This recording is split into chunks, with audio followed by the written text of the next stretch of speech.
Annyeonghaseyo. Kalian kalau kerja di perusahaan, kadang pikir nggak sih, gajiannya kapan, masih 2 minggu lagi, seminggu lagi, dan lain-lain. Saat terima gaji, pasti pikir kapan naik gaji ya, gitu nggak? Menurut saya, Indonesia itu lebih mudah naikin gaji daripada Korea. Karena kalau Korea dapat kerjanya benar-benar susah. Maka kalau sudah dapat kerja, jarang yang pikir mau pindah kerja. Susah juga pindah kerja, lebih nyaman kerja di situ. Tapi, kalau menurut saya, di Indonesia masih lumayan ada lapangan kerjanya.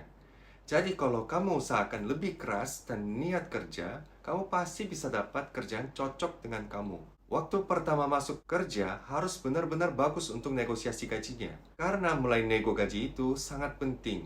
Itu yang bisa menentukan saving kamu ke depan. Tapi nggak apa-apa, saat awal kamu salah nego pun. Indonesia itu kalau mau naikin gaji secara cepat, 2-3 tahun sekali harus pindah tempat kerja. Kalau di Korea, lihat loyalitas. Jadi kerjanya, kalau sering pindah, jadi kurang oke. Tapi gajinya juga naik sesuai pasaran. Jadi tidak pindah pun, gaji naik-naik aja. Tapi kalau Indonesia yang pintar adalah 2-3 tahun sekali pindah tempat kerja.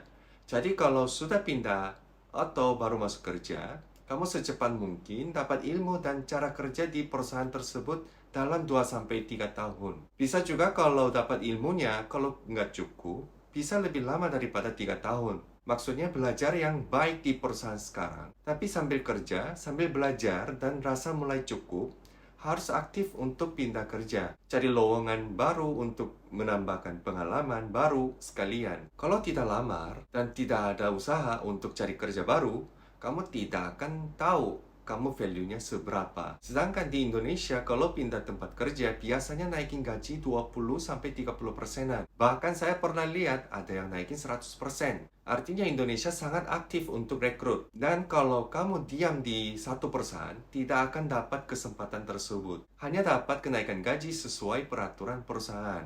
Kamu jangan terlalu lama stay di tempat yang sekarang. Harus aktif untuk meningkatkan kualitas kamu dan gaji kamu supaya lebih banyak simpan uang. Supaya nego gaji saat pindah perusahaan bisa lebih banyak. Kamu harus punya skill dan harus belajar ilmu banyak di tempat sekarang. Kalian setuju nggak cara naikin gaji? Menurut kamu cocok nggak sih cara ini terapkan di hidup kamu? Jangan lupa subscribe, like, dan share video ini ke teman-teman kamu ya. Sekian sharing dari Opa Cuan. 감사합니다.